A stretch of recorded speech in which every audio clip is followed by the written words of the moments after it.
Good morning everybody. The पाठशाला channel में फिर से स्वागत। प्रश्नावली 13.1 पृष्ठीय क्षेत्रफल और आयतन से संबंधित क्वेश्चन है, जो कि एक्सरसाइज 13.1 का क्वेश्चन नंबर 2 को आज सॉल्व करेंगे। पहले तो हम सबसे पहले क्वेश्चन को पढ़ लेते हैं कि कोई बर्तन एक खोखले अर्धगोले के आकार का है, जिसके ऊपर एक खोखला बेलन अध्यारोपित है। अर्धगोले का व्यास 14 सेंटीमीटर है और इस बर्तन पात्र की कुल ऊंचाई 13 सेंटीमीटर है। तो इस बर्तन का आंतरिक पृष्ठीय क्षेत्रफल ज्ञात कीजिए। तो सबसे पहले हम ये जानेंगे, इसमें दिया हुआ है कि कोई बर्तन एक खोखला अर्धगोला का रूप दिखाते हैं हम। ये अर्धगोला है और ये क्या है, खोखला है। बिल्कुल ये खोखला है। ये हुआ अर्धगोला, खोखला अर्धगोला। मान लेते हैं ऐसे करके गोल रहेगा, तो ये अर्धगोला हो गया। फिर जिक्र किया गया है फिर इसमें खोखला बेलन। खोखला बेलन क्या होता है? ये आपका खोखला बेलन है, इधर से भी खाली और इधर से भी खाली, खोखला बेलन। तो स्पष्ट हो गया क्या होता है खोखला बेलन, क्या होता है खोखला अर्धगोला। ये आप लोगों को हम बताए।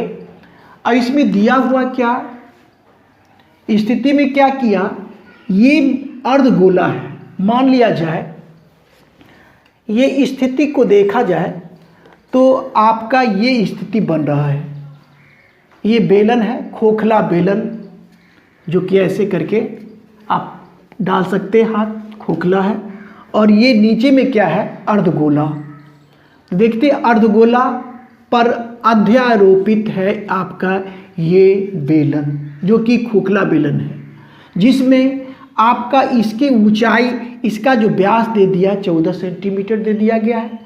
और इस पूरे पात्र की ऊंचाई जो अर्धगोला पर खोखला बेलन, अर्धगोला पर जो खोखला बेलन है, उसके पूरे पात्र की ऊंचाई यहाँ से यहाँ तक आपको दे दिया गया है 14 सेंटीमीटर।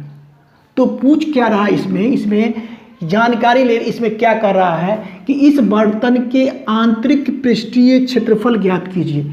इस बर्तन का आंतरिक, अंदर का पृष्ठ का क्षेत्रफल निकालना है। बिल्कुल स्पष्ट है। तो अब देखिए कि ये खोखला बेलन है, तो ये इसका वक्र पृष्ठ का ही क्षेत्रफल निकलेगा। और ये भी अर्धगोला आपको खोखला ही था, तो ये भाग तो है ही नहीं। सीधा ऐसे करके आप देखते पूरे भाग को छू सकते, तो इस भाग का भी आप वक्र पृष्ठ का ही क्षेत्रफल निकालेंगे। कौन सा भाग? अर्धगोला का भी वक्र पृष्ठ का ही क्षेत्रफल निकालेंगे और दोनों क्षेत्रफल को जोड़ लेते हैं, तो आपका आंतरिक पृष्ठीय क्षेत्रफल इस पात्र का ज्ञात हो जाता है। ठीक है। बस देखिए क्या है, अर्धगोला पर बेलन अध्यारोपित है और बेलन की पूरे पात्र की ऊंचाई आपको 14 सेंटीमीटर दिया हुआ है। इसके आधार व्यास जो अर्धगोला का 14 सेंटीमीटर दिया हुआ। तो हम स्टार्ट करते हैं। अब देखिए कैसे, जो पहले दिया हुआ उसको पहले लिख लेते हैं। दिया हुआ अर्धगोले का व्यास। अब देखिए अर्धगोला का जो व्यास होगा वो बेलन का भी व्यास होगा, क्योंकि इसी पर अध्यारोपित है। ठीक है, तो लिख लेते हैं अर्धगोले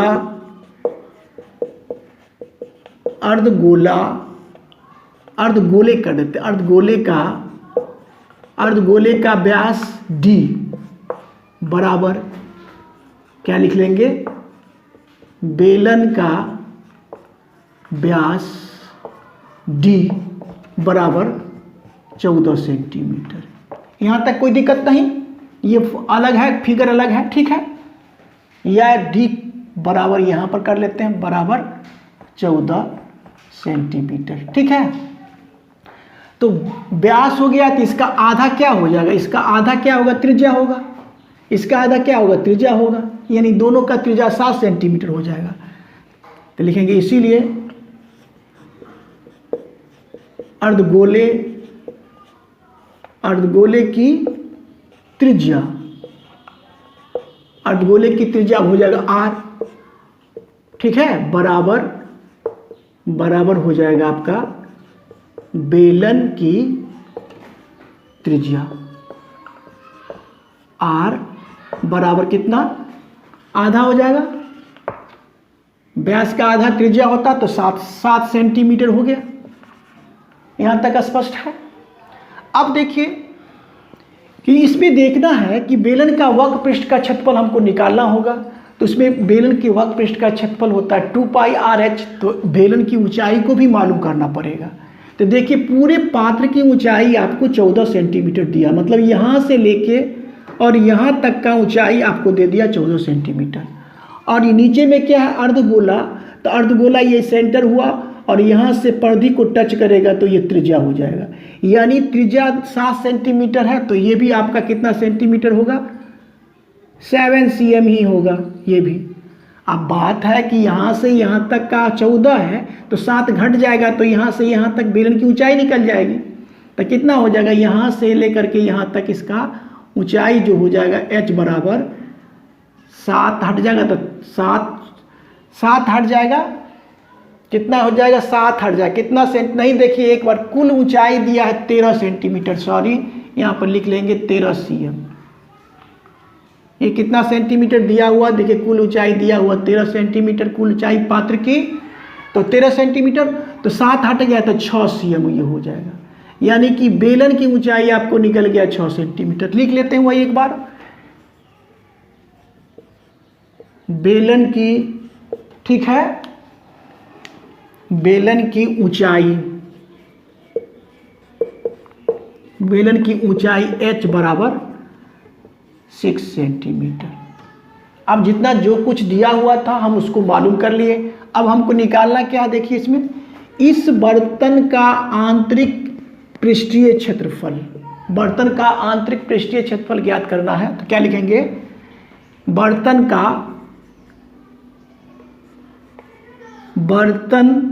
का आंतरिक, अब इसीलिए लिखेंगे, इसीलिए आप लिख लेंगे बर्तन का आंतरिक पृष्ठीय क्षेत्रफल, आंतरिक पृष्ठीय, यहां से लिख लेते हैं आंतरिक पृष्ठीय क्षेत्रफल बराबर क्या हो जाएगा, अर्धगोला का वक्र पृष्ठ का क्षेत्रफल, अर्धगोला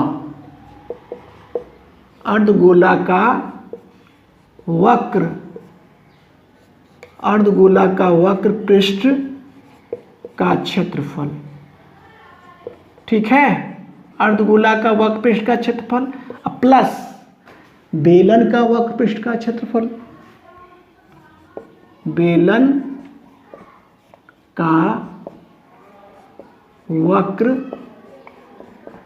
पृष्ठ का क्षेत्रफल। यहां तक स्पष्ट है।